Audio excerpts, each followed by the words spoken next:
Silicon city ಬೆಂಗಳೂರಿನಲ್ಲಿ ರಾತ್ರಿ ಭಾರೀ ಬೆಂಕಿ ಅವಘಡ ಸಂಭವಿಸಿದ್ದು ಒಂದೇ ಕುಟುಂಬದ 4 ಬಲಿಯಾಗಿದ್ದಾರೆ.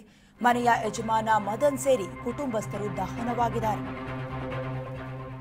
ಬೆಂಗಳೂರಿನಲ್ಲಿ ರಾತ್ರಿ ಭಾರೀ ಬೆಂಕಿ ಅವಘಡವಾಗಿದೆ. ಬೆಂಕಿ ದುರಂತಕ್ಕೆ ಒಂದೇ ಕುಟುಂಬದ 4 ಬಲಿಯಾಗಿದ್ದಾರೆ. ಮನೆಯ ಯಜಮಾನ ಮದನ್ ಸೇರಿ ಕುಟುಂಬಸ್ಥರು ದಹನರಾಗಿದ್ದಾರೆ. ಪತ್ನಿ ಸಂಗೀತಾ, 8 ವರ್ಷದ ಮಿತೇಶ್, 5 ವರ್ಷದ ವಿಹಾರ್ ಸಾವಿಗೀಡಾಗಿರುವುದು.